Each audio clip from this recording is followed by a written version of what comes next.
Okay, let's Was there March Madness hoodies made? No, we didn't. Ryan, the question was, did we do the March Madness hoodies? And we put it out there, and we asked who would be interested, and we got a pretty strong response that people would be interested. Unfortunately, it wasn't enough to reach the minimum that we have to meet to place the order. And if you don't reach the minimum, then you're paying per piece price. And it would have drove the prices up to, on that particular hoodie with that performance fabric, up to darn near $80 a unit. And I know you guys weren't going to pay that, so we just didn't do it. And I would do it, but there's no way I can do it if the prices are going to be that high. So we couldn't get the response that we needed. So yeah, way too much, exactly. And that's, I mean, we're not making it's not like I'm going to retire on the sales of Nor-vise hoodies. So we're not making a ton of money. It just is what it is. The more you buy, the cheaper it is, and we couldn't hit the minimum, so we just had to let it go. So Brian should make sure you're tying the fly correctly. well, this one's my fly, so I'm pretty sure I'm going to tie it correctly. I'll tell you how you will. Yeah. Speaking of which, here's one. Look at that. There's a blind clouser. So, Who okay. tied that? Well, it's not one of mine because it doesn't have the type of head that I make on it, so it must be somebody else's. Somebody, it's specifically who tied that. Nope. No, Nope. no, you don't want to. Nope. All Nope. right. Nope. Nope. Is Nope. it tied correctly? It is tied 100% correctly. What do you say? Grant goes, "Who's this guy? What's the real talent coming on there?" I was on 2 weeks ago, Grant. Oh, he was saying that about me? Okay. He wins the real talent. All right, let's get started. How many live do we have? 46. 46. Oh my went back down. God. All right, it's going to be a rough night tonight, but it is what it is. So, tonight we are sponsored by O'Neill's Fly Fishing, which is a fantastic online fly shop that we're trying to build. We're going to kick in a Nor-vise hat, and it's probably going to be you think the black and gold one, Tyler? Yeah. Yeah, okay. All right, so we'll do the black and gold Nor-vise logo hat, and we're going to do a Nor-vise March Madness t-shirt because we still have a handful of those left over. So we're going to do 3 trivia questions throughout the night. You have to answer on the live, on the live question feed on here.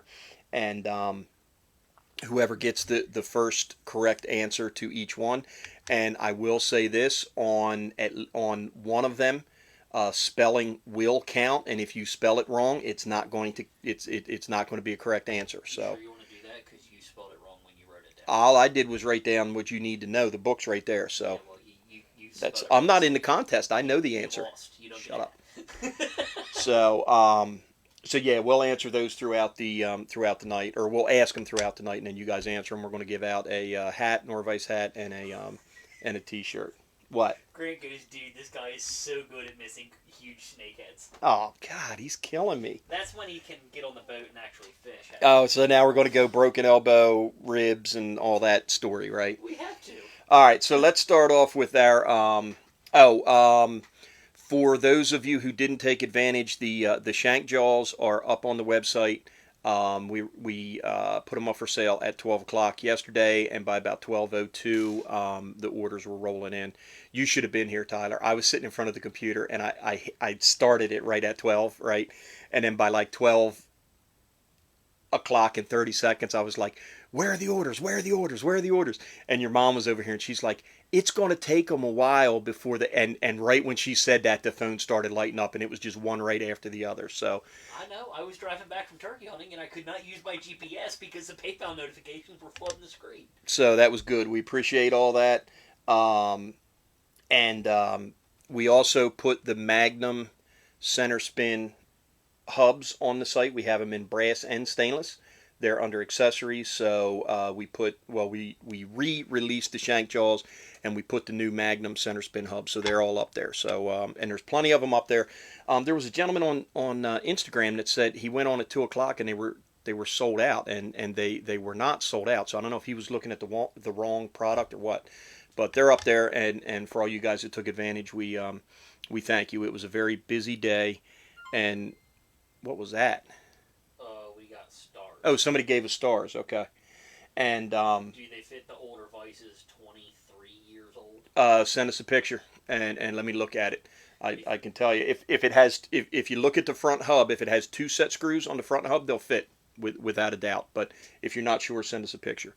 And I would love to be here when our mail lady comes up to do the pickup on the front porch tomorrow morning. But anyhow, thank you guys for that. All right, so fly design.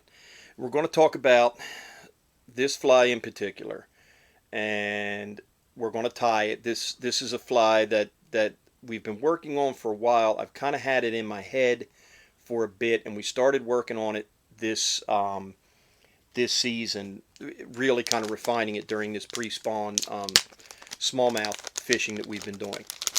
And when you talk about fly design, for me, I think you have to be designing to solve a problem or to solve a challenge. And I don't think that you can design a fly just to design a fly, just to put stuff on the hook and go, hey, this looks cool. It has to be to fix a problem or a challenge or open up an opportunity for something that you want to do. So we've been doing this pre-spawn smallmouth thing for a couple of years now.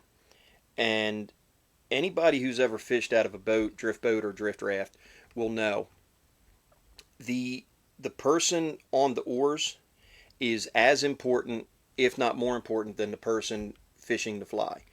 And to have a person rowing the boat that knows what they're doing can make or break the day. And it is very important to have a good rower on the oars. So when you're fishing out of a boat, and that's what this fly was designed for, I wanted it to do a very specific thing while we were fishing from the boat. Now, can you fish it if you're walking wade fishing? Absolutely. Is it going to work in a time frame other than pre-spawn smallmouth? Absolutely. But I wanted to tackle one challenge, and what it is, and if you've ever fished out of a boat, you'll know what I'm talking about, particularly the guy in the front of the boat.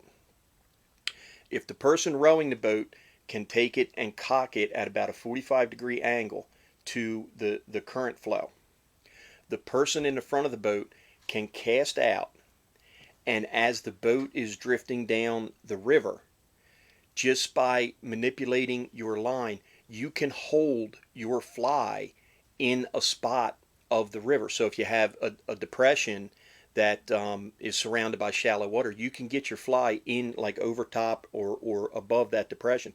And just by manipulating your line properly, you can hold that fly right in that depression, because as the boat is drifting down, you can strip and adjust the speed of your strip, and the fly is basically hovering in that one area.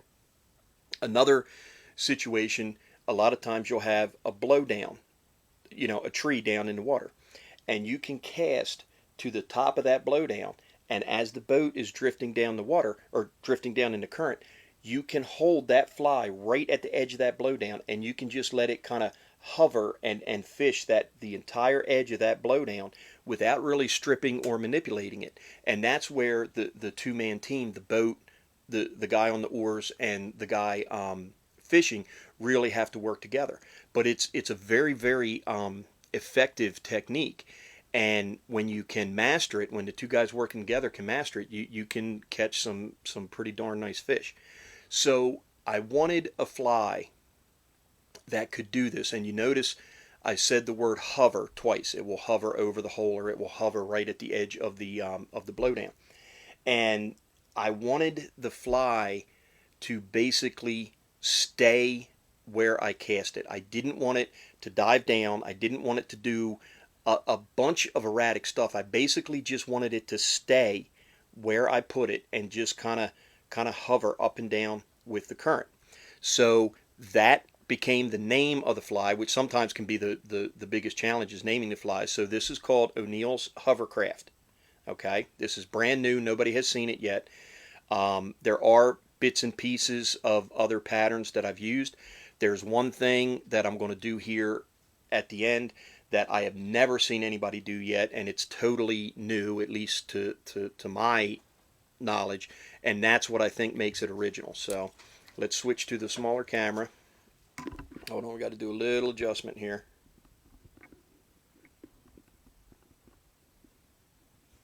That looks good. Is that good? Is it in focus? Yeah. Okay. All right. So I've got, this is an Ahrex TP16 Trout Predator streamer in a 1/0. And this is one of the most important things when you're designing a fly, is pick the proper hook for the proper platform that you're trying to tie. What hook is that? It's an Ahrex TP 610. I'm sorry, Trout Predator in a 1/0. I thought that. I just wanted to make Yeah, sure. no, it's a 610. Here, I'll show it to you again. TP 610. I love that hook. It's a great hook, and it really, I still love the Gamakatsu B10S. For this pattern, the Gamakatsu B10S will not work. The shape of the hook will not work. So that's one of the most important things when you're picking your materials for your design. Start with the hook that's going to give you what you need. You don't want a super short shanked hook if you need length for the body. By the same token, if it's a short pattern, you don't want a big long hook. So spend some time, research it out, and find the hook that's going to work for you. All right, so we're going to lay down just a thread base here. I'm going to get back to the back of the hook. And I want to get right over top of the barb. Okay, now, I wanted this pattern to be all synthetic. I didn't want any natural fiber in it at all because I didn't want it to absorb water because, like I said, I want it to stay, I want it to, the weight or the buoyancy of it to stay the same. I love rabbit, I love marabou. Those are two of my favorite materials. The problem is, as they get waterlogged, they act a little differently in the water. 9 times out of 10, it probably doesn't matter, but for this, I wanted a fly that was totally synthetic. And it's funny, one of the versions of this fly wound up being all natural materials. And it worked, but it didn't do what I wanted it to do, but it was just part of the evolution of the pattern. So typically, with a streamer fly, you've got a tail, you've got a body, and you've got a head. So you start at the back and you move your way forward. So your tail, what do you want for your tail? Well, I said I wanted it to be all synthetic, so that leaves out marabou, that leaves out saddles, that leaves out rabbit, a lot of the things that we typically use for tailing material. So then you go to your synthetics and you say, okay, what's going to give me the action that I want? And what I chose is this fly fur from Fair Flies. It's a craft fur type of product. It's long. They're about 4.5 inches long. There's very little under fur in this. Okay, and that's another thing, and I've got it all over my shirt already. That's another thing when you're designing flies. For me, I want my fly designs, I want them to be tied out of materials that are either A, readily available, or B, can be substituted for something else. So if I'm in Alaska and, before we fly out to the camp, if I need to pick up some materials, the local fly shop, maybe they don't have fly fur by Fair Flies, but they will probably have craft fur, which is very, very similar. It's not the same, but it will work. Okay, so I don't want to pick a material, number one, that is super hard to get to where I can come up and design this great pattern, and then I can't tie it anymore because I can't get the material that I designed the pattern around. So that's something to keep in mind. And we kind of shared this several times. I was hoping that this would prompt some discussion. If you guys have questions about fly design, that you could feel free to message in, and we can start a dialogue. All right, so I've got a bit of craft fur that is, I don't know, about the size. Now here we go back with the size. It's about the size of a matchstick or so. And this pattern I want to be about 4 inches long. So I've got my new my shank jaw in, and I've got my Magnum front hub. And it just so happens that from the front of this hook just about to the face of the hub is about 4 inches. So I want my tail to be back in this area somewhere. Alright, so I'm going to shake this out. Alright. And then I'm going to clip these ends off straight. And I'm going to come in here right on top of the hook. And I'm going to do 2 loose wraps, and I put almost no tension on that at all. And now what I'm going to do, I'm going to take my thumb and I'm going to push this down, and I want to push these fibers around the hook as best I can.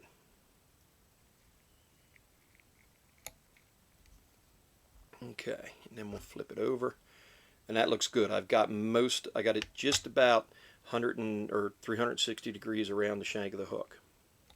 Okay, now brought my thread forward a little bit. Now I'm going to bring it back to my tie-in point. Flip the vise over, and I'm going to come down here and I'm going to get another about the same size clump of this material.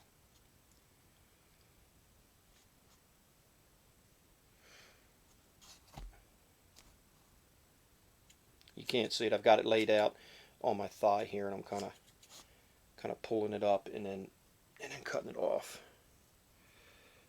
Okay, a little bit under fur here. That's one thing I like about this fly fur stuff from Fair Flies. It's a good product. It's got a nice taper to it, and there's not a ton of underfur to it. All right, so I'm going to clip these off square, and now I'm going to come in, get off. All right, and I'm going to use the point of the hook to kind of part this material, and this is where the pointed jaws really come in handy. Shoot. Alright, let me start over. I just pulled a bunch right out of my hand by accident.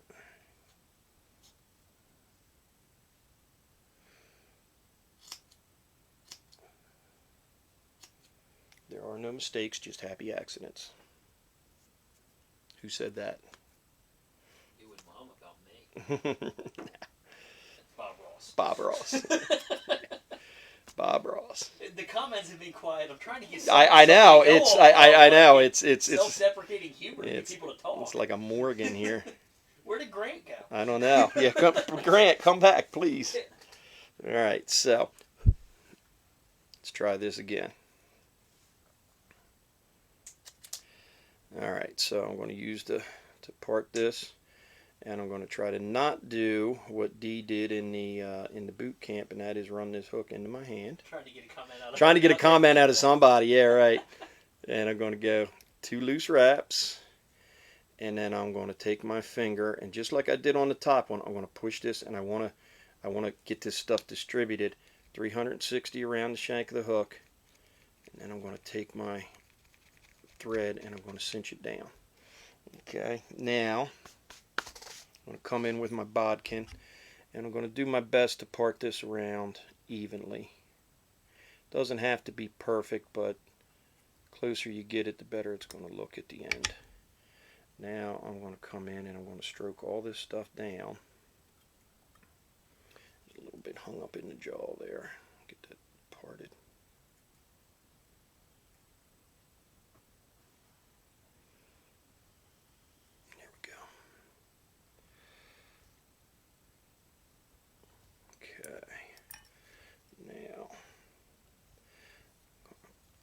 Take this and I'm going to wrap this back right to the barb of the hook. Just take a few wraps and cinch that down good and tight. There we go. Okay, and that little bit that's hanging down, we'll get that at the end. Then I'll take my brush and just kind of brush this out. And that gives us a nice full tail. But this material is very, very light, very wispy, so it's going to give us the swimming action of a bait fish that we're looking for.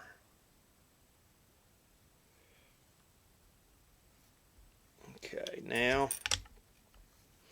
I'm going to add just a little bit of silver crystal flash. And when I say a little bit, I'm going to take 2 strands and I'm going to fold them in. Dee said you have to not be focused to get the hook in your hand. Does that mean that she wasn't focused on apparently she was not paying attention. I was instructing at that point. I think it's pretty much the instructor's fault. Alright, and then I'm going to take these and I'm going to lay them down both sides. I want this to be kind of like a lateral line type of deal. And there we go, they were twisted. Okay, and we'll lay them down both sides. And there we go. So now I've got just two lengths of silver flash. And this one here wants to be, wow, he really wants to be kind of ornery, doesn't he? There we go. There, I got him now. So I got 2 strands of silver flash, and this is why you only need 2, because you can see there's a good contrast between that silver and the white of the fly fur. And then a lot of times you don't really have to trim these. You want them to be about just the length of your tail, or maybe a little bit longer, but that's what we're looking for. I'll take this and I'll brush this out again, and that's our tail. Okay, so here was another kind of challenge that we had to work out when we were doing this pattern. I'm going to use a palmer material to build the body up, which is something that's very, very popular nowadays. And there are a lot of materials that you can do this with. The first one is UV polar chenille. And when I'm using this, I want a material that is only coming off of one side of the core. I think when you have material that's coming off both sides of the core, it doesn't lay properly, and it doesn't wrap for wrapping the body. Now, if you look at this one I did with this UV polar chenille, and you can see the body is a little thin for what I'm looking for. It works, it'll fish, everything's good, but it's just a little thin. So then I went to a material called, this is Palmer chenille. So this is what Tyler used to do that, the shimmering minnow a couple weeks ago. It's a good material. It comes off of one side of the core. It's got a bit more density than the Palmer chenille. The problem is, for this particular pattern, for an underbody, the material is so straight that it has a tendency to lay too flat on the shank of the hook, and it doesn't give me the taper that I'm looking for. So the third try was polar reflector flash. Okay, it still comes off of the core. It's got a couple different colors in it, but it's a round core, where this is it's kind of a square core, where this was meant to lay flat, and that's exactly what it does, but that's not what I want this pattern to do. I want it to be a little, stand up a little more. So when you look at different materials and you're looking at them at the fly shop, you're like, oh, this is the same material as this does the same as this. Well, sometimes it does, sometimes it doesn't. So it pays to experiment, and it pays to try different materials with different properties to them, because they may not always do exactly what you want, and that can be a good thing or that can be a bad thing. So I've clipped a little bit of the material off of the core, so that's going to give me a tying point, and my tying point is going to be right here at the tail. Okay, so I'm just going to take these and I'm going to stroke them back, and just going to do a gathering wrap and get that up on the body. Make sure that's good and tight, and I'm going to come up here. Okay, now this is important. Let's see. So there's my original one with the lead eyes. Okay, the lead eyes were too heavy, and what it would do, you would cast out, and kind of as expected, when you stop stripping it, it would nosedive straight down. Okay, now there are times where you want that, and this, I consider this a half success, because we will absolutely keep this fly in our arsenal, but it's not what I wanted the fly to do. So I don't know, we'll call this a sinking hovercraft or a diving hovercraft or something. But we started with the lead eyes. Obviously we had to go with something lighter. So then we went with bead chain, and that was better, but it still would nosedive, and that's not what I wanted. I wanted it to stay level, or I wanted it to even tip up and kind of float up a little bit. If you remember nothing from this live demo tonight, remember this: big smallmouth, 90% of the time, are going to hit on the fall or on the pause. Okay, so that's something to remember. A couple of strips and let it pause, and then let the fly work. And sometimes you want that nose down action, sometimes you don't. So, but you've got to put some pauses in your retrieve. What are you laughing at? Patrick Robinson said, "What's up, boys? Somebody told me you needed someone to stir up the comments a bit, so here I am." Oh, okay. Well, that's fine. Yeah, It's only a couple weeks. We'll be out there fishing with him. yeah, I know, and that's funny Some of these for pike. because I was thinking, and that statement that I just said, those pauses, I remember last year when we were out on the pike trip. I don't know how many times Josh said, and he kept saying it to me. He's like, "Put some more pauses in that retrieve. Put some more pauses in that retrieve." And this is, when we're pike fishing, but sure enough, big predator fish hit on the pause or on the drop, and they all do it. It's not to say every predator fish is always going to hit on the drop, because you will have one that'll come out and just absolutely smoke a streamer every now and again. But for the most part, they're going to hit on the pause. He said they got a couple inches of snow today. A couple inches of snow. It's May. They had to shut their steelhead season down for because it was hot. Yeah, I know. Because it was hot. Now they're getting snow in May. Mm. Patrick, was the dog ready to go hunting again? Yeah. All right, so I'm laying these wraps right next to one another, and I'm stroking it back each time because first of all, I don't want to stick myself with the hook, and I don't want this stuff to get wrapped over top of. Now, right here, I marked this spot. I don't want to wrap this material past this spot, and there's a reason for that, and you'll see it here in a second. All right, so I'm going to keep on, just keep stroking that back. Takes a little time, but makes a great body when we're done. And I do like this white and silver combo. Looks good in the water. Patrick just texted me pictures. Wow, they did get 2 feet of snow, or what did he? How many? 2 inches. Good Lord, that looks more than 2 inches. He said a couple inches. He said the dog's all confused. Yeah. All right, so we're just about up to the point of no return. And now, that's going to be my body. Okay. So now, I'm going to come over here and I'm going to tie this off.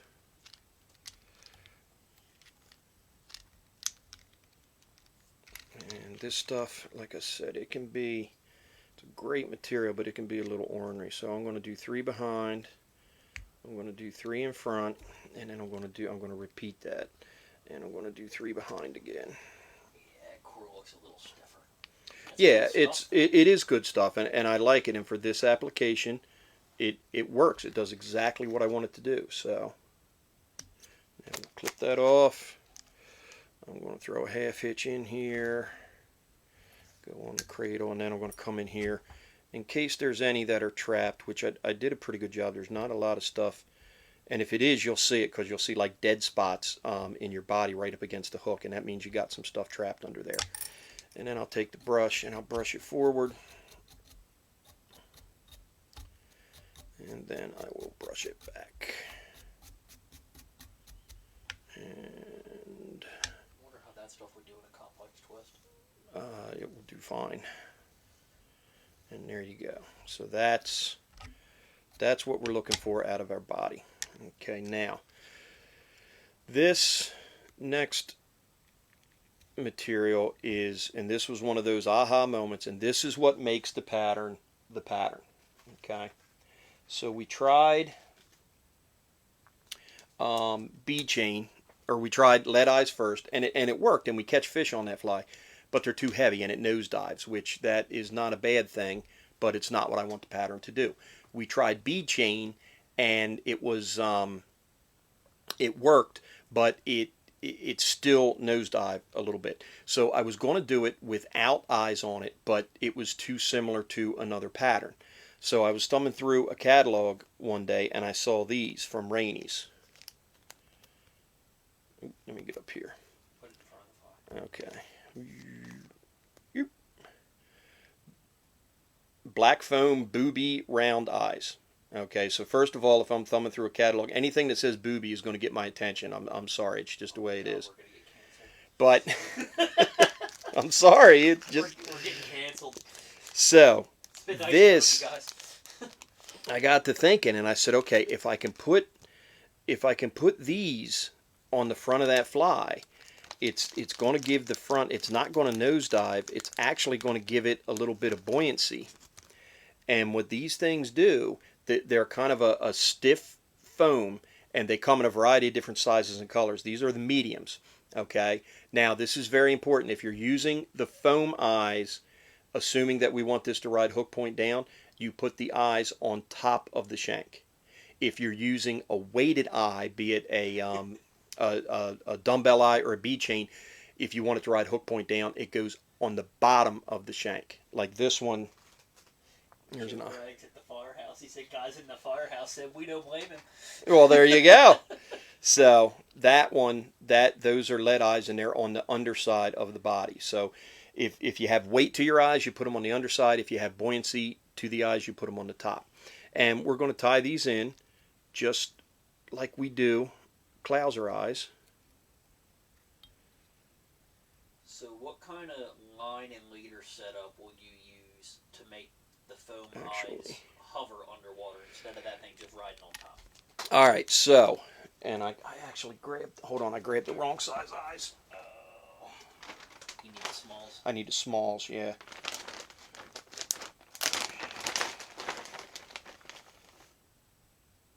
Small, there they are. Yep. Okay. Apologize. Small. Okay, so what I use for line and leader, this, you're not going to throw this on a floating line, okay? I'm not necessarily worried about using the weight of the fly to get the fly down, okay? I'm going to use my line setup for that. So depending on the water level, if we're on low water, I'll throw it on like an intermediate with a floating running line. Sometimes I may go to a full intermediate. Sometimes, and one of our favorite lines that we've been playing with are these type 3 and or what are they? 3 and 4 density. Yeah, it's the Scientific Angler triple density series. Triple density, that's it. Okay. The line tip is a sink 3, and then I think it's an intermediate and it's a floater. You could also use Rios. I don't believe they make it anymore, but their 4D line, it was a sink 3 intermediate, then a hover, then a floater. But they're sinking tip lines with an added level just to go and let you have more contact with the fly. Now you got to be careful. If you cinch down on this stuff too hard, depending on what thread you're using, and this is Vivas 6/0 ultra thread or super thread or whatever they call it.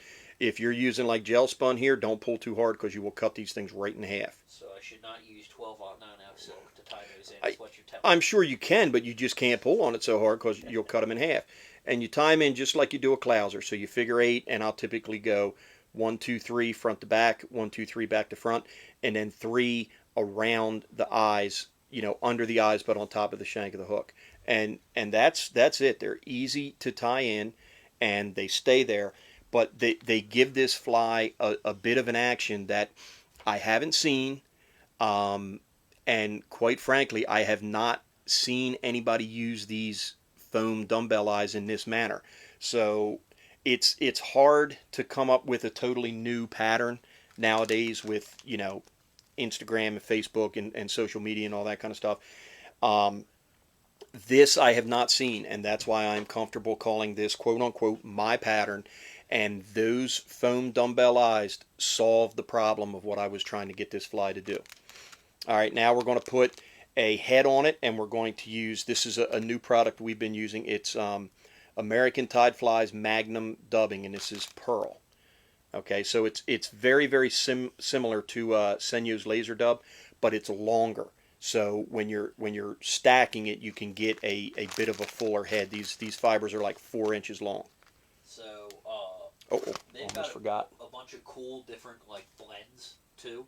Yeah, the second one I'm going to use tonight, it's called Homeless Care Bear. That's for the next fly. Yeah. Olive with some red in it. He's got a Sasquatch, the rainbow smelt one, which is like a cotton candy's cool. That's in there. Almost forgot. Yeah. Now I'm going to put a little red accent in there, so I'm going to use Senyo's Laser Dub. This you just want, and it is just an accent, so you want a very little bit. And again, I just pulled a little bit out of the pack, and I'm stacking and lining the fibers up. So ever use a Flyman testing tank? We've used them. It doesn't really work for this scenario because we're trying you can't imitate the pause while you're floating in a drift boat using the current of the flyman tank. So they're great for like swimming flies or swinging flies, but they don't really imitate the pause the way that we want to see it done.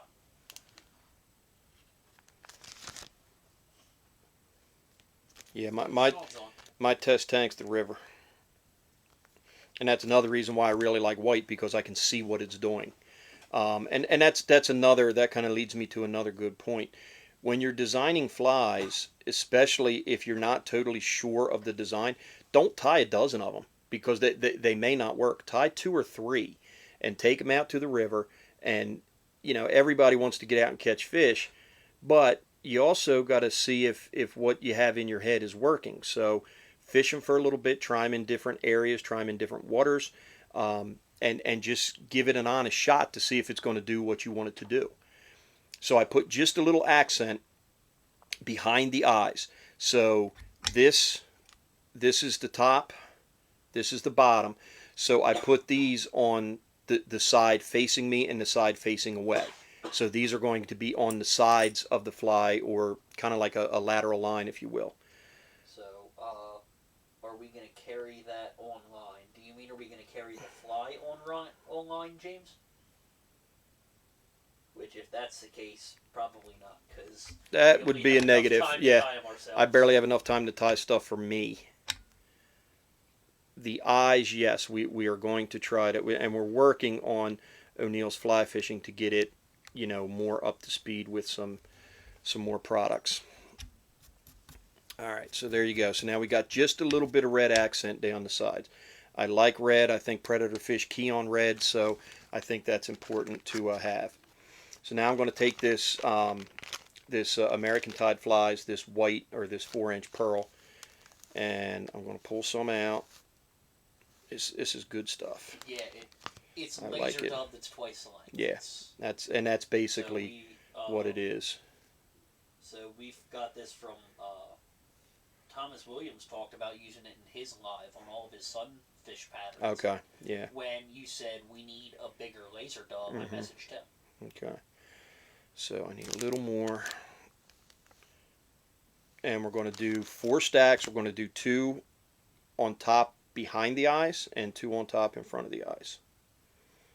And that basically what I'm doing is I'm just pulling these apart and then putting them back together. And that takes, when they come out of the pack and they're all twisted up, it just lines everything up. So that's what we're looking for. Okay. So we want to tie, lower. Okay. So that's what we're looking for. That's long. So we want to tie these in right in the middle. So I'm going to put this, and I want to go right behind the eyes, and I'm going to go 2 wraps, and then I'm going to try to get in here, and I want to push this with my thumb, kind of the same way that I did with the tailing material, and I want to kind of squirt this around the top of the hook. Okay, now I'm going to come down to the bottom side.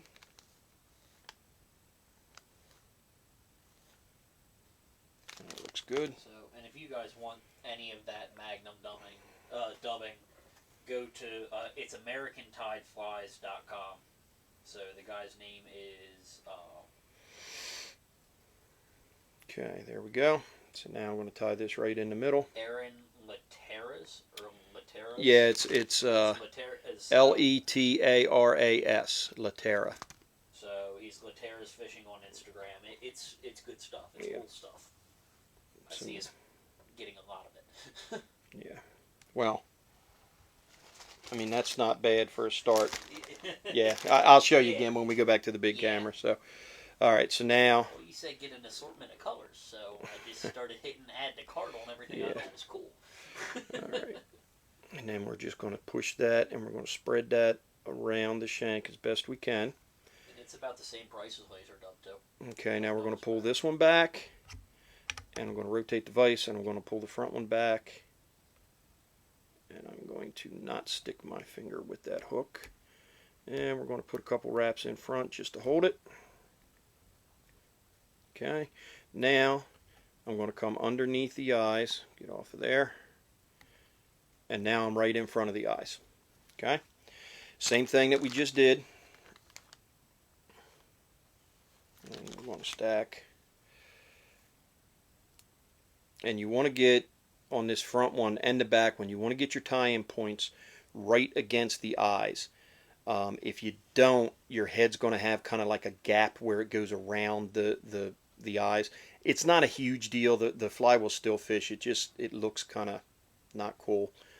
So I want to make sure that my thread is back all the way back against the eyes. And I'm going to put this on the hook, and I'm going to come in, and I'm going to capture it, and I don't want it to walk around on me.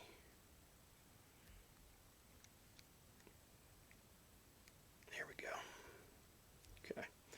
Now I'm going to flip it, and I think you guys can see what's getting ready to happen here.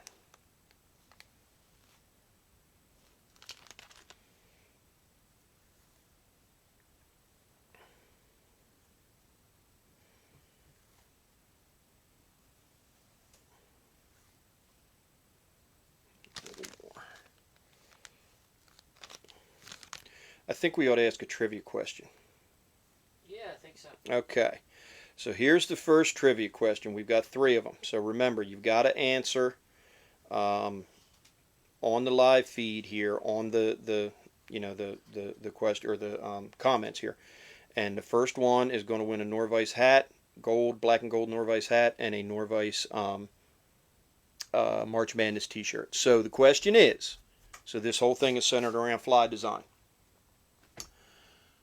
What is considered to be the most successful fly design of our time? Lefty Kreh was quoted as saying he caught almost 100 different species of fish on this one fly. And you should not need Google for that. All right. I think I know what answer is going to pop up most of, but I don't think it's going to be the right one. So I'm going to take that, my next clump. Damn. Is it done already? Done already. Yeah, okay. Who was it? Oh, Ryan, okay. Yeah. See, spelling didn't count on that. Oh, spelling's going to count on the next one. Spelling will count on the next one. Okay, so now I've got this clump laid in, and now on this front one, you want to take your material, and you want to wrap forward all the way to the back of the eye, because if you don't, when you fold this back, you're going to get a gap in the front of the pattern. So now I've advanced. I tied in right at the base of the dumbbell eyes, and then I advance my thread so it's at the back of the eye of the hook. So when I fold this back, it's going to give me a nice clean area. If I don't do that, there's going to be a lot of hook shank exposed, and you need to build a thread dam up in the front to keep this to lay back. And if you don't get all the way to the back of the eye, you can't really do that. So now I'm right back to the eye of the hook. I'm going to take this one. I'm going to fold it back. I'm going to rotate the vise. I'm going to fold the front one back. And again, I'm going to try desperately not to stab myself with that hook. And I'm going to pull both of these back. And I'm going to build a thread dam up right here in the front. I'm not wrapping back over top of the material. I'm just building a little bit of thread dam in the front just to keep that material folded back. Okay, beautiful. And we will whip finish this.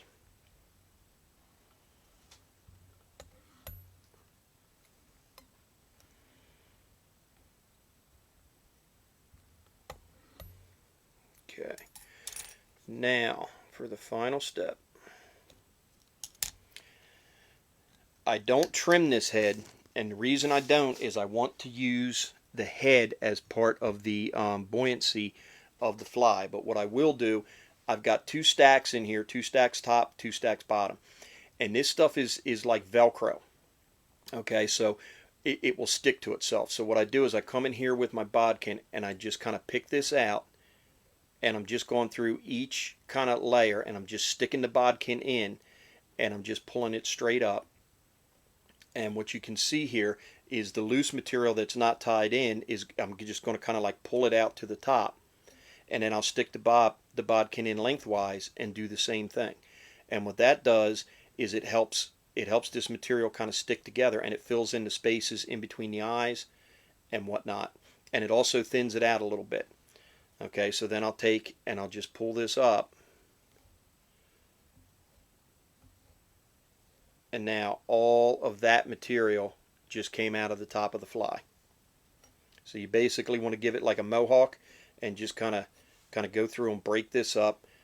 If you had a comb, a wide tooth comb, that would work as well. Now I'm going to do the same thing on the bottom. So you don't want to use like your Velcro brush on that? I would not use the Velcro brush on this. You stick your Velcro brush in here, you might not get it back. And basically I'm breaking this stuff up. I'm making it light and fluffy. I'm taking all the clumps out, and any of the material that didn't get tied down is coming out. And then I'll do my bodkin in lengthwise. And I'll do the same thing. And when you do it this way, when you get it like light and fluffy is what I call it, it sticks together better. It gives you a better head, and you can see how that stuff's kind of filling in all the gaps. Okay, and then I'll just come in with my brush, with my toothbrush, and I'll just brush it straight back. And I'll do it here, working around the point of the hook. Okay, now I'll take it out of the vise, and I'll show you this here when I get done. Basically, I'm laying it on my granite base. I'm laying it flat, and I'm holding it by the eye of the hook, and I'm just brushing this material back. And what this does is it takes the red material, takes the white material, blends it all together, makes it look like it's one continuous material, like the head of a fish. And it gives me the shape that I'm looking for. Go to the big camera. So there you go. That is a O'Neill's hovercraft. This is the first time we've ever shown this pattern. To my knowledge, that's the first time that these foam rubber eyes have been used this way. And what this fly will do, whether I'm using an intermediate line or I'm using intermediate float, intermediate full intermediate, sink tip intermediate, or one of the triple densities, it will stay a foot below the water, 2 feet below the water, 3 feet below the water. And then when I strip it, it will move, and then it will kind of stay. Now, it'll kind of do this in the current. The eyes sometimes will kind of cock it up, and it will start to slowly float up. And if you have a big, smallmouth, or we've caught bass on them, we've caught pickerel on them, that, they'll come out and they'll race up behind the fly, and then they'll sit there and look at it. You stop stripping and let the front of that fly and just let it start floating up. They can't resist it. So that's the hovercraft. And another thing about fly design for me, you've got to be able to tie them in a multitude of colors. So this is the white and red. This one is, although this doesn't have the dumbbell or the foam eyes, this is olive. I like olive with a little pink accent here behind the eyes. Craft fur, filler flash, and this dubbing for the head is available in hundreds of different colors. So really the sky's the limit. But that's it. That is O'Neill's hovercraft. So questions on that?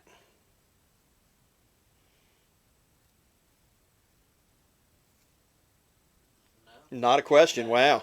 Wow. I'm going to add rubber legs to it. Yeah, I don't like that.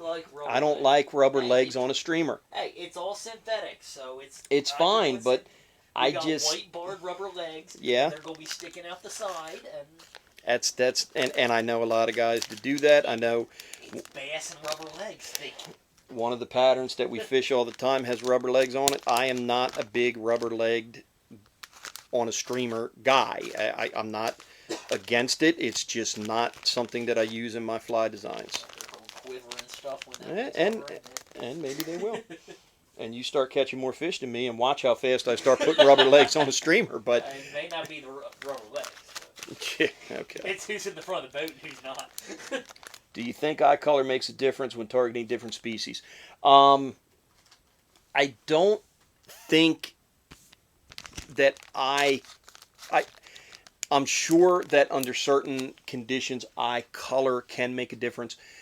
I can't say that, like, I've caught, if we're comparing apples to apples, take a Clouser minnow.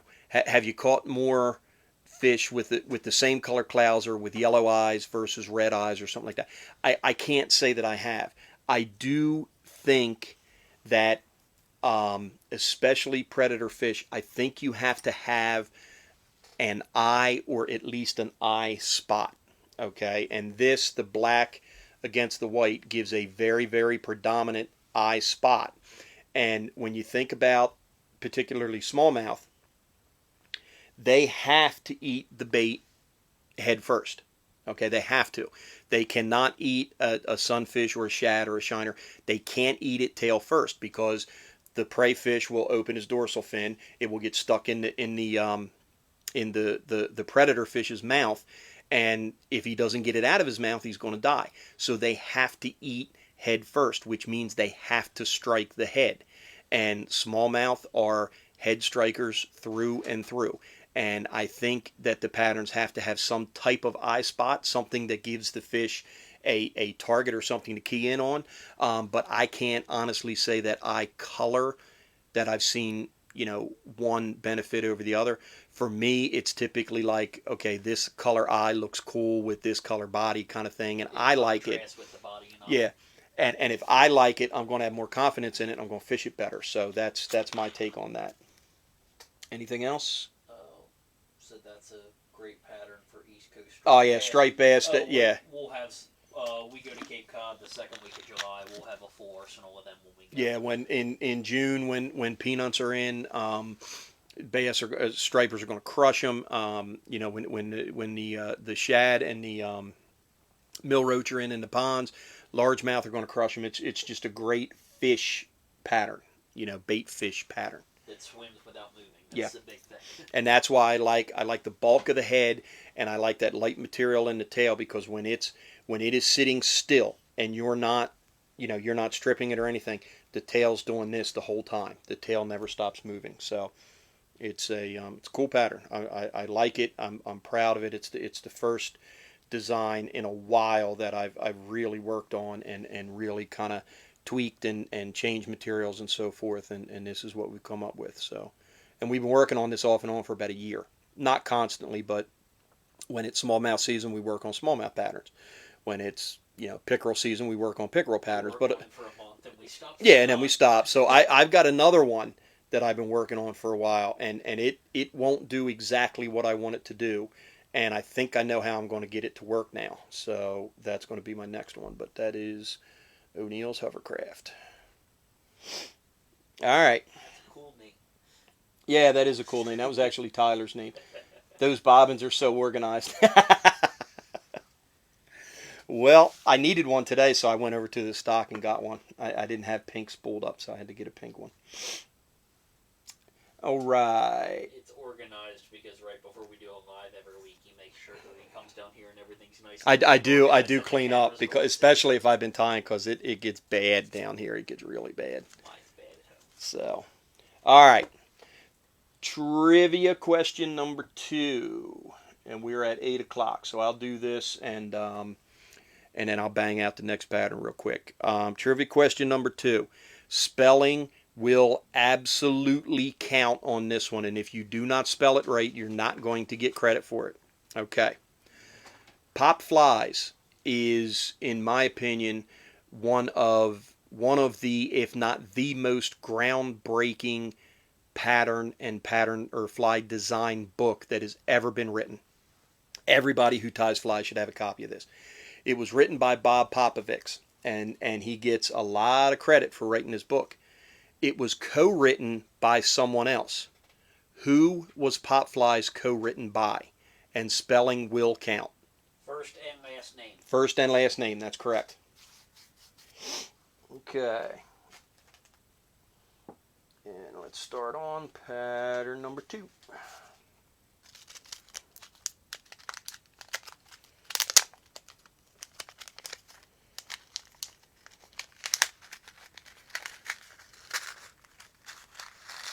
All right, so we're going to start off with a Daiichi 2220 in a size 6. Okay, And to that, I'm going to put on a 3/16 copper bead. I did a version of this pattern on here a long time ago. This is a blend of two of my favorite nymph patterns for smallmouth. The Clouds Are Swimming Nymph and the Howl's Big and Nasty.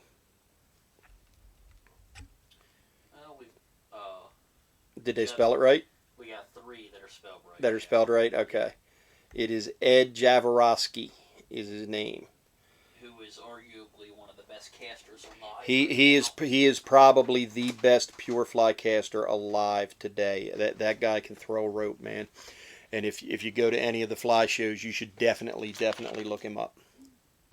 We're lucky enough he's only about an hour from us. Get to hang out with him every now and then. All right, so let me switch threads. Buzzy's on. Hey, what's up, Buzzy? Hey, of all people, the area he lives in, he should have gotten that one. Yeah, he ought to know that one. Yeah. Just a little connection to that New Jersey caster scene. All right, so I've got my hook on. I've got my thread. This is Semper Flies 6/0 in 6/0 classic waxed in dark brown, I believe is what it's called. All right, so we're going to lay thread base down and get to the back of the fly.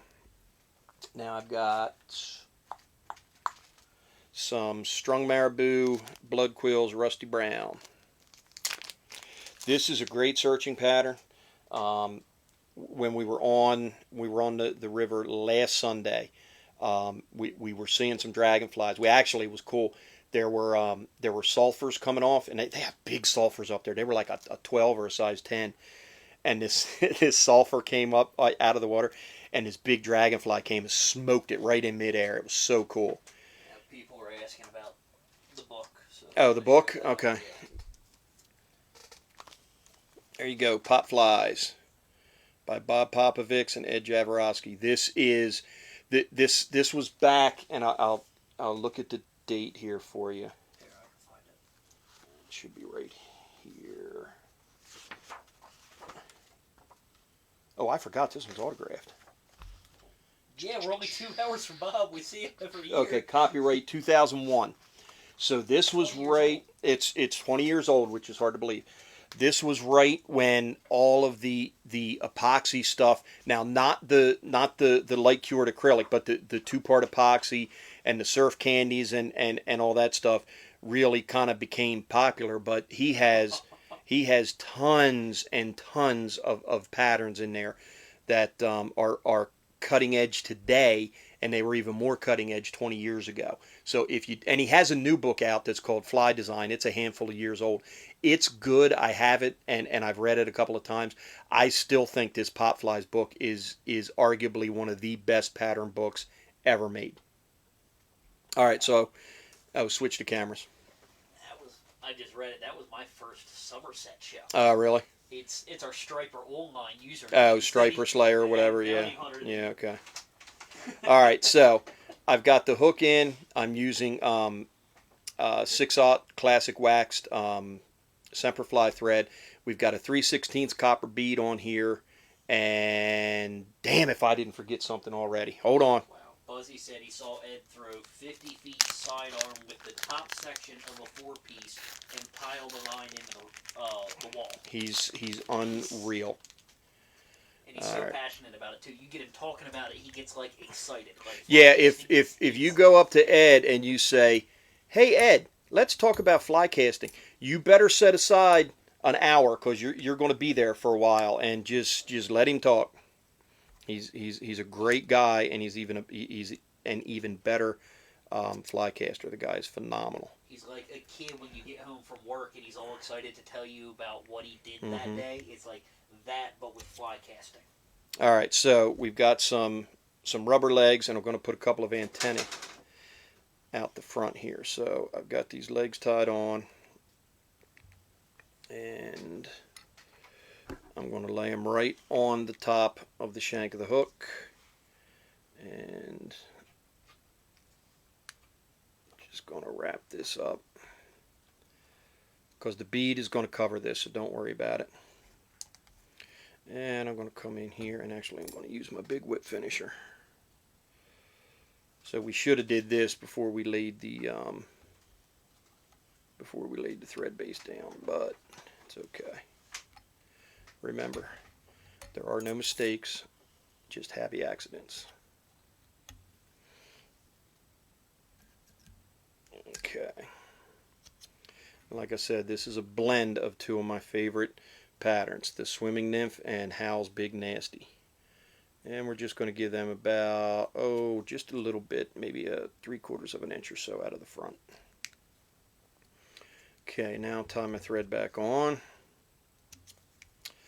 And we will lay a thread base down to just above the barb of the hook. And I've got my, this is, what's the color again?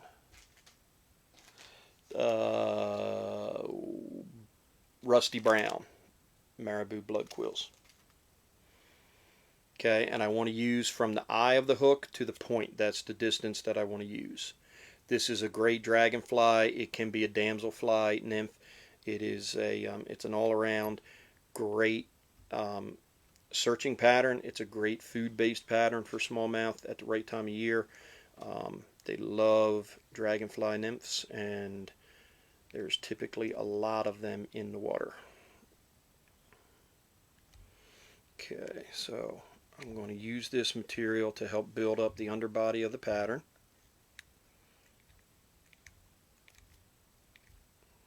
So I'm going to wrap it up to just behind the bead, and I'm going to clip this off. And I'm going to spin the vise and lay that thread down right to the back of the fly. Whammo. Okay. Now I'm going to use a very little bit.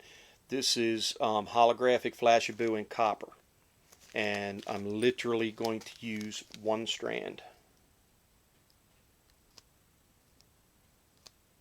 Come out of there. Here we go.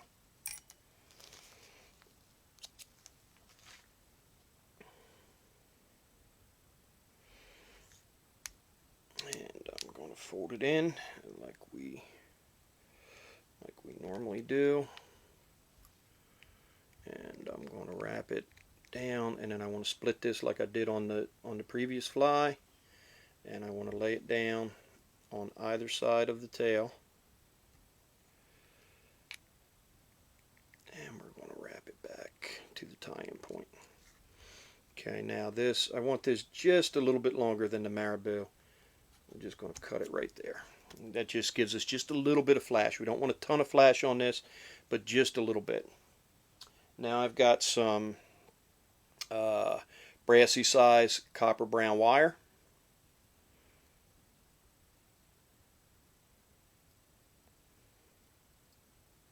If I can find the end of it, there it is.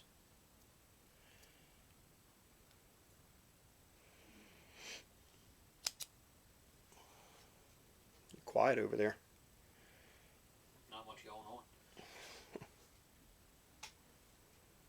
I texted Braden a picture of the where Popovic signed the book. Oh yeah. Well, I was 14 and it called me one of the best young fly tyers around, so I wanted to send that one to him. Alright, so we've got our wire tied in, and then I'm going to come here with this is an old Raymond Rumpf ostrich plume. They had the best ostrich, and you just can't find ostrich like this anymore. But I'm going to take one piece. Okay. And I'm going to let me clip that off, and I'm going to tie that in. And again, wrap back to my tie-in point. Okay, I'm going to come up to the midway point. I'm going to throw a half hitch. And I'm going to go on my cradle. Now, we're going to get out some American Tide Flies. I love this name. Homeless Care Bear Dubbing. Love it. And we're going to tease a little bit out.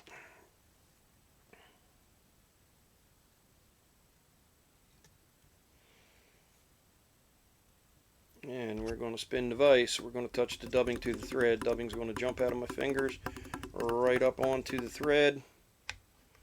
And I'm going to put a little bit more on there. I know, it's alright. It's alright. It's I say it. Okay, now hopefully I did not wrap those rubber legs up completely. There you go, whammo. Rubber legs are still good. We'll tighten this up just a bit. Got a funky spot right there that I need to get rid of. Okay, we'll come off the cradle. And we'll come back to our tie-in point. And now we're on our dubbing noodle and we're just going to start working this forward. You can see I've already got my taper built in to my pattern. That dubbing is way cool. I did a couple practice ties and I'm like, yeah, this stuff is cool. And there you go. Throw a half hitch on the cradle. Now I'm going to take get my hackle pliers here. And I'm going to take my ostrich. Don't do it.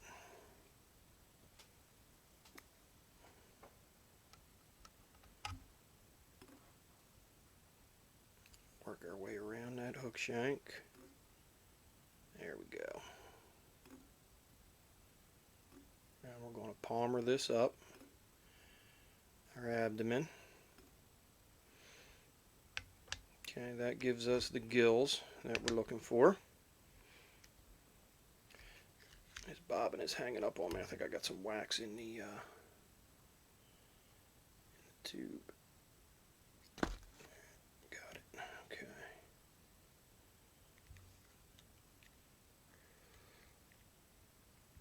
Okay, now we'll clip that off. Those ostrich, they give you a cool, real cool kind of gill look on the abdomen of the fly. Okay, go on the cradle. Okay, now we wrapped our dubbing over the shank of the hook. We wrapped our gills or our ostrich over the shank of the hook. Now I'm going to wrap my wire under the shank of the hook, and I'm not too worried about trapping a bunch of that ostrich. You're going to trap some, but I just want to counter wrap that just to make that ostrich a bit stronger.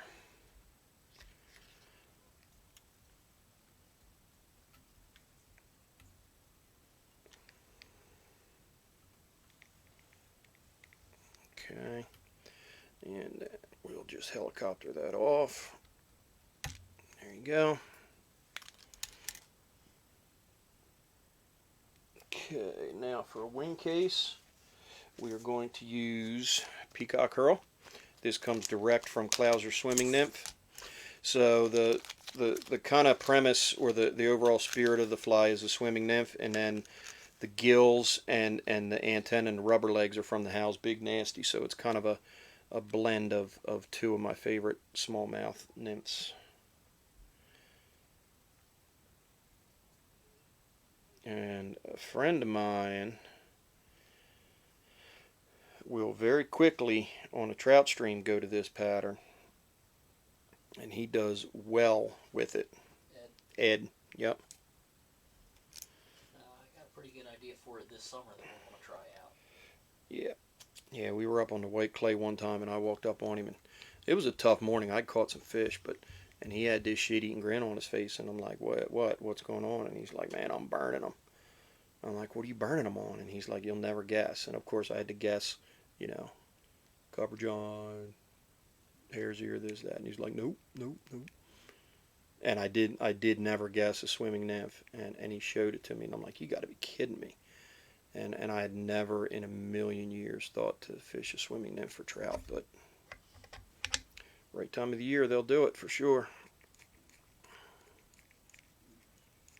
Okay, now I'm going to take two rubber legs,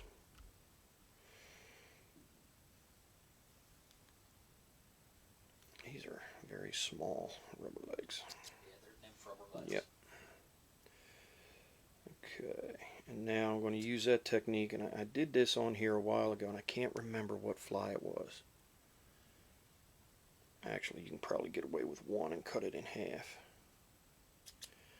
Okay, so we want the legs on the side. So I'm going to use the 90-degree index, and I'm going to lock it, and then I'm going to bring the leg underneath and just use the weight of the bobbin, and I can pull it up under the thread, and I can get it right underneath there. And now my leg is there. It's not going to move, and I can put a couple of wraps to secure it.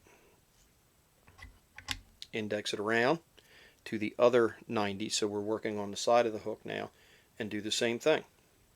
Put the leg underneath the thread, bring it up, set it on the side, and the weight of the bobbin and your thread are holding it down. There it is. And then I can put a couple of wraps on there. Okay. Patrick goes, I never use rubber legs on nymphs. No, he doesn't. Well, he uses biots all the time. I don't like working with biots, so I take his biots off and put rubber legs on.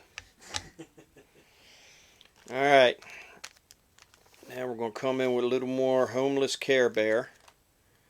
I don't know where the name comes from. If you read it, he's got a bunch of weird names, but... Here we go. But it is an awesome color. I just thought that one was cool, so I added it. And that should be enough. I had no idea you were going to use it for this. Yeah, you want this to be loose. You don't want a super tight packed dubbing for your thorax. Now you got to work around these legs. Some of the stiffer legs you can actually use the dubbing to work around them, but these are super fine. Yeah, they'll swim more. Yeah, they will move a lot more. They'll get breaking off on the first fish that grabs it. Well, that's all right. The first fish is an 18-incher. I don't care if they break off.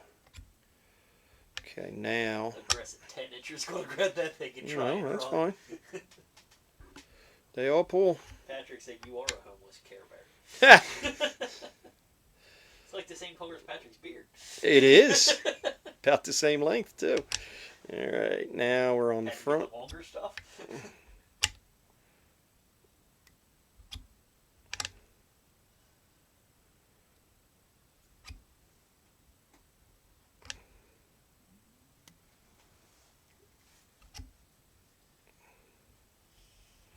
Okay, and there you go. That's our thorax. This bobbin is definitely waxed up. It's not retracting right. Okay, and then we got our legs down where I want them. And on your thorax, if you can, you want it to kind of taper. So you want it to be a little thinner back here, kind of be barrel shaped, so it gets bigger here and then tapers back down. And then I'm going to take this, my wing case, I'm going to fold it forward. Get my thread right behind my bead there. Okay. Here we go. Just kind of spread it around. Use the weight of the bobbin again to hold it where I want it, and I can kind of spread this. And then a couple good turns on it to get it cinched down. Fold it back. More, and I'll use my big whip finisher.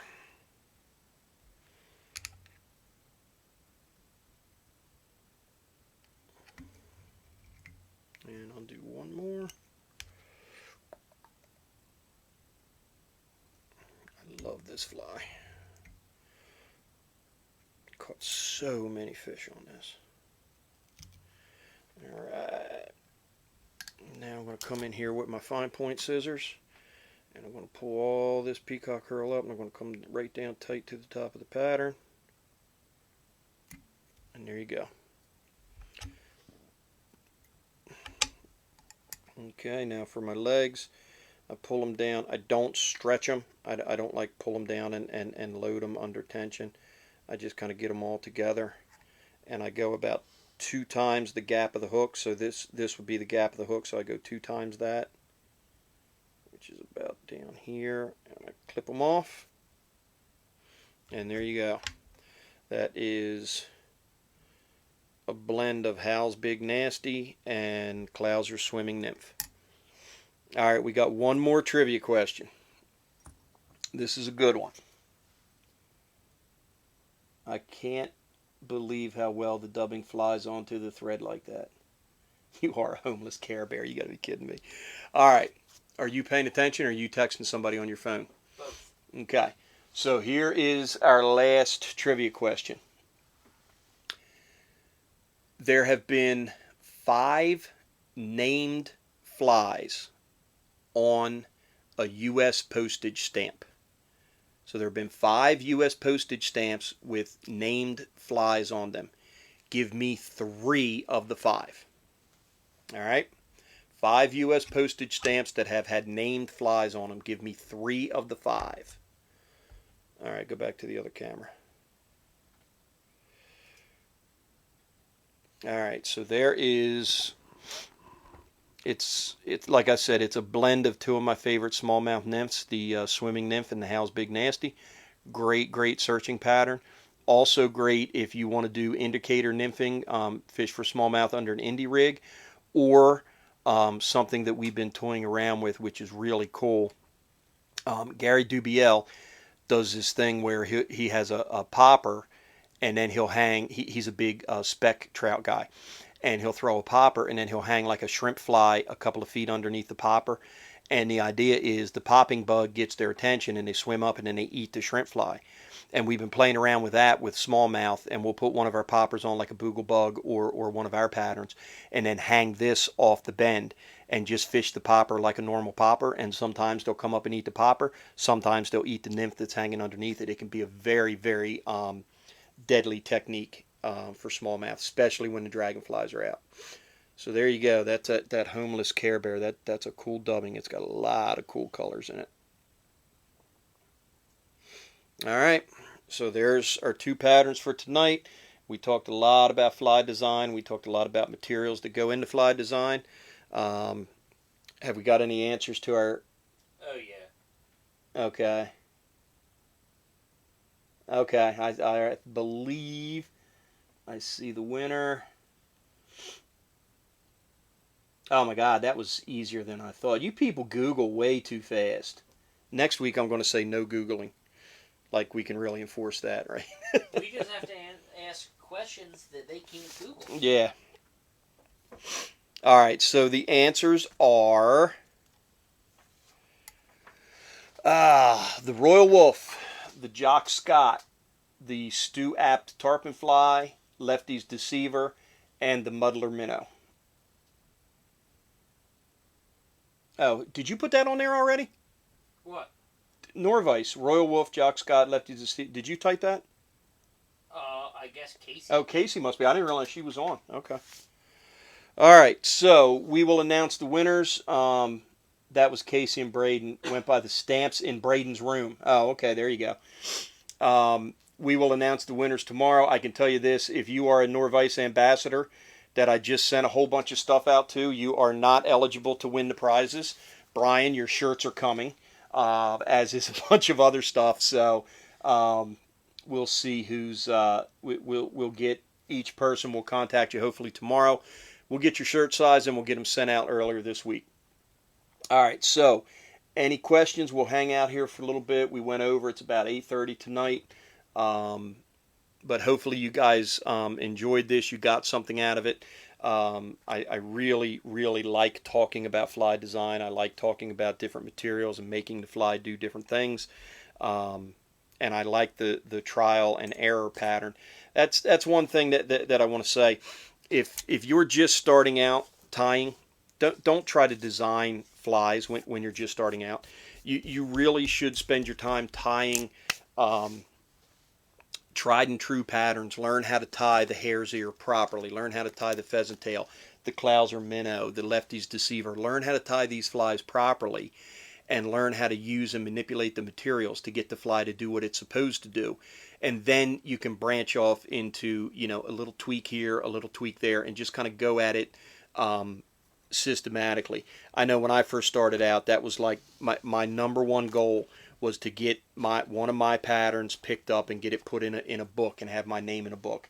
And now, 25 some odd years later, however long it's been, I honestly could care less if one of my patterns gets picked up and whether it's in a book or what. I really, I don't care. I do get upset when people steal stuff, but what's that? Imitation is the sincerest form of flattery. Um, Another thing, don't take an existing pattern, change one material, and say it's a new pattern and put a different name on it.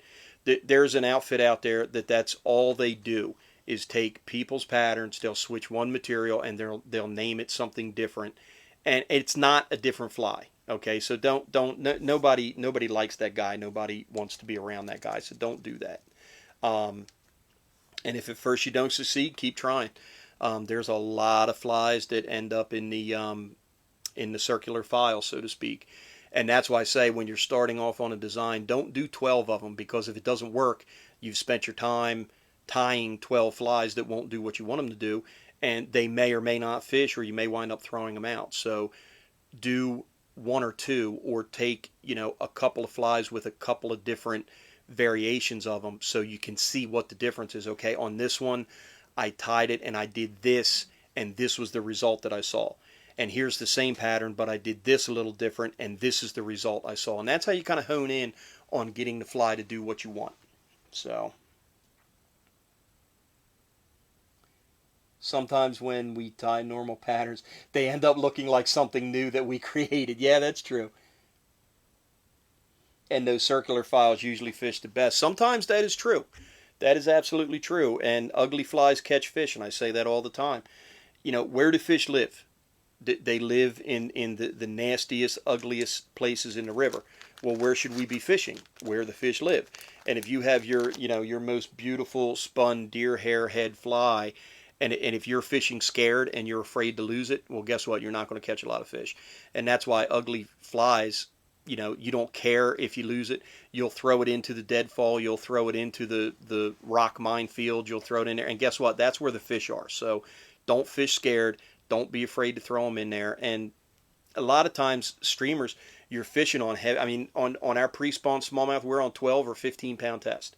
Okay, so you're not going to, you have some wiggle room. And if you're in a boat, most of the time, unless you're in a heavy flow, you can back row and go pick it up. So don't fish scared. One of my favorite things to do is take a fly that my dad tied and just launch it up into the log and see what bites it. Because I'm not scared at all. Yeah,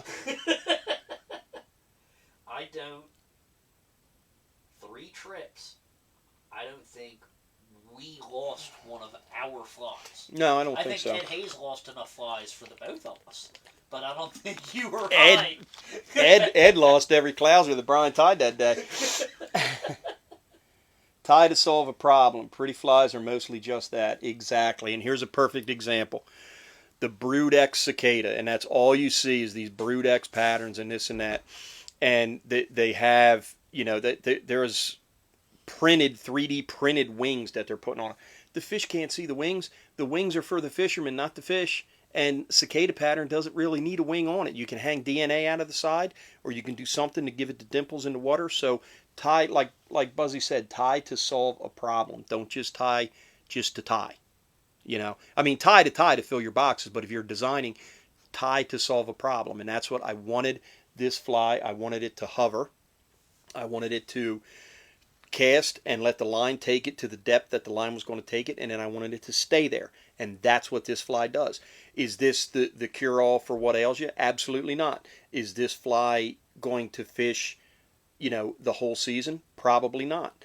But in the pre-spawn, when the fish, when the big smallmouth are strapping on the feed bag and they're looking for big meals to fill their bellies before the spawn, I can throw this, I can put it right in front of them, and it will stay there, and it will do this. And if they're looking at it, eventually they're going to get to the point to where they can't stand it, and they're going to come out and eat it, because that's what big fish do. So that's, Brad, that's really good. Tie to solve a problem, and that's what we're doing here. All right, guys. Any other questions? We'll hang out here for another 5 minutes or so, and then we're going to be out of here. I don't know. Is The Walking Dead back on? It hasn't been on for I don't watch it. God. the last episode was like the best one of the whole series for a while, and then they just stopped again. That bruiser, that Magnum dubbing looks really Yeah, good. it is. This is a kick-ass fly. I love this fly. Like, I get excited about this stuff. I'm ready to block Patrick from the Nor-vise page. Why? What's he saying now? What did he say there? Some good dives tonight, Tim. I'll give you a solid A. Just don't tell Tyler. Where's I wonder, do you think a smallmouth or a steelhead would eat that one? I'll bet it would.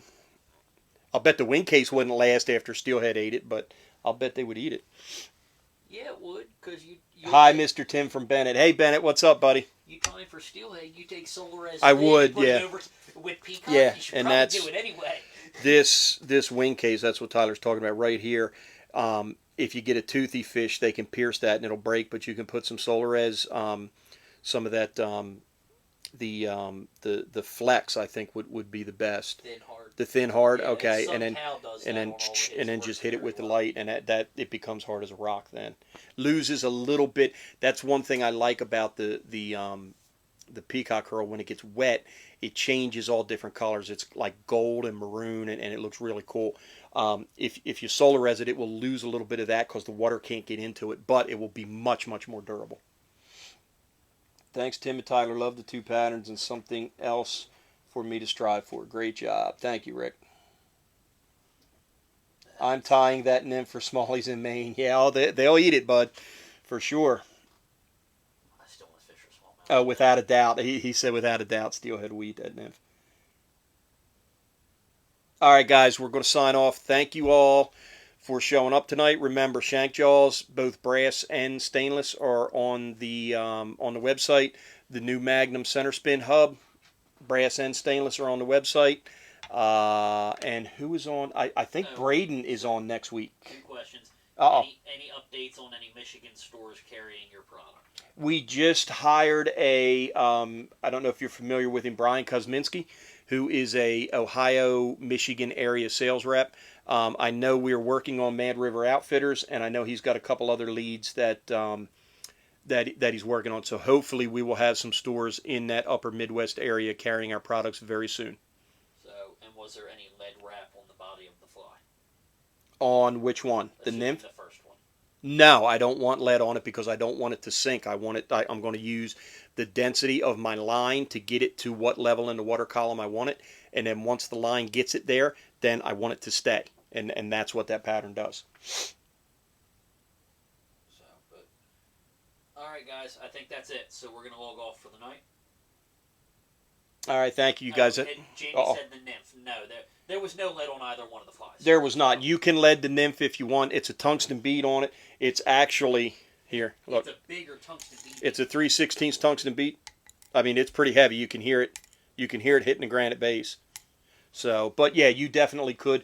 If you were putting lead on it, I would only lead back to like the thorax area. Let me get closer to the camera. So I would only lead back to here, and then that will build up the thorax a little bit, and it'll give you a bit more of a natural shape to the nymph.